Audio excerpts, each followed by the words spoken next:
Oke, di video kali ini kita akan melanjutkan materi untuk pertemuan keempat multimedia. Sebelumnya kita sudah selesai membuat tabel persediaan ya. Kita menambahkan beberapa kolom, lalu membuat sheet pengambilan, dan membuat menu. Nah, selanjutnya kita akan mengubah link yang ada di dashboard ini, yang ada di menu, dengan menggunakan sebuah fungsi tools yang ada di Excel dengan yang namanya pivot table. Ya, pivot table itu apa? Pivot table adalah salah satu fitur yang ada di Microsoft Excel untuk merangkum, menganalisa, mengeksplorasi, dan mempresentasikan data dalam jumlah besar dengan waktu yang sangat singkat. Jadi ini salah satu tools yang ada di Microsoft Excel yang biasanya itu digunakan untuk membuat sebuah laporan yang ada di perusahaan.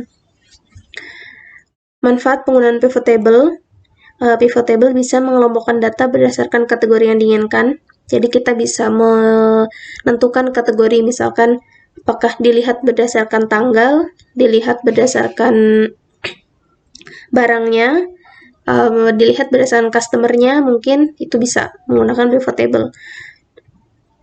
Lalu bisa merangkum dan meringkas data dalam berbagai perhitungan. Misalkan kita ingin melihat jumlah atau totalnya menggunakan sum, atau melihat rata-ratanya, misalkan rata-rata penjualan, rata-rata HPP, dan sebagainya menggunakan average. Bisa juga untuk melihat data terbesar menggunakan max atau min, itu bisa. Kemudian memfilter data untuk menampilkan data yang diinginkan. Yang tadi misalkan kita ingin memfilter berdasarkan tanggalnya, berdasarkan barang, berdasarkan customer misalkan, dan sebagainya. Kita bisa gunakan pivot table. Nah, langsung saja kita buka praktikum data toko yang sudah kita kerjakan. Kemudian kita klik di menu insert, lalu pivot table. Nah, untuk tampilannya mungkin agak sedikit berbeda karena tergantung versi Microsoft Excel Microsoft teman-teman ya.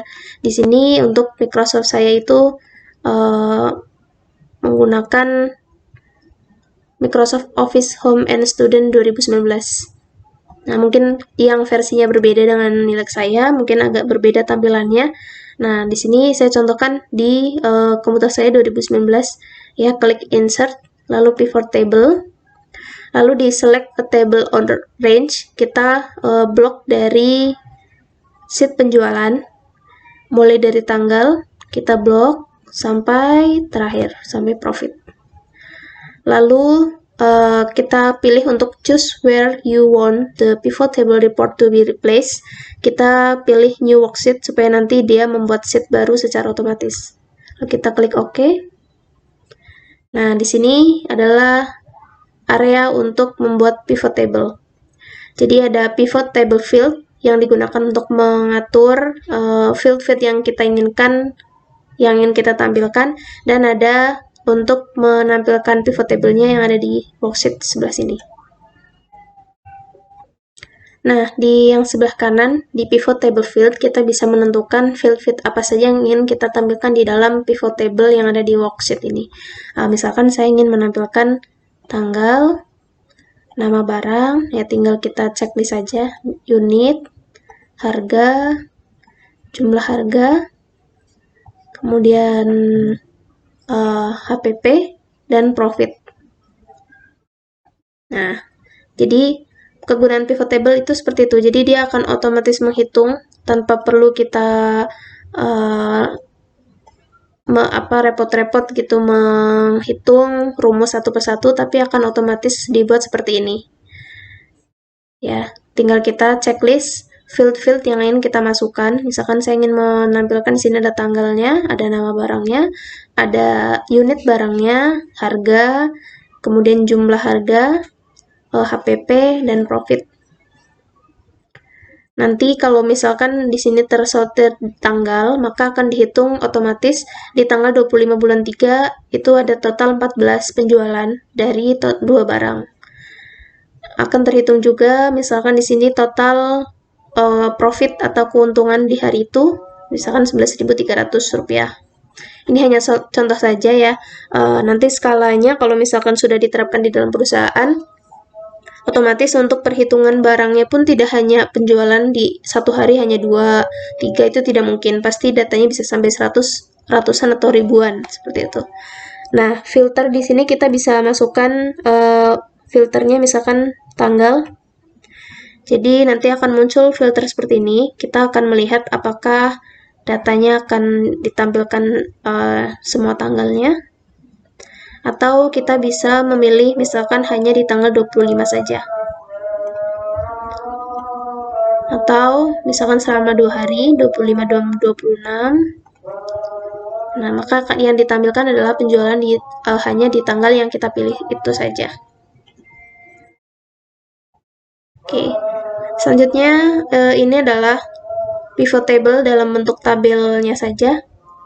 Kita juga bisa menampilkan pivot table dalam bentuk diagram atau grafik ya. Di sini kita bisa lihat di menu analyze ya. Kita klik saja di sini yang tadi sudah kita buat. Nanti akan muncul tab analyze. Lalu kita klik pivot chart. Lalu kita pilih mau ditampilkan dalam bentuk apa. Misalkan di sini dalam bentuk grafik batang biasa seperti ini. Nah, tampilannya mungkin agak berbeda ya kalau versi Microsoft Excel-nya berbeda. Kita ya secara garis besar seperti ini. Kita bisa pilih jenis-jenis grafiknya. Lalu kita klik OK. Nah, nanti akan tampil di sini grafik penjualan dari data yang sudah ada kita buat pivot table-nya, nanti dirangkum dalam bentuk grafik supaya bisa lebih mudah dilihat. Nah, di sini juga kita bisa sesuaikan field-fieldnya sama. Kalau misalkan di sini harga atau jumlah harga misalkan tidak ingin ditampilkan, tinggal dibuang checklist-nya. Lalu bisa disortir juga dari nama barang, misalkan hanya ingin menampilkan 2 barang.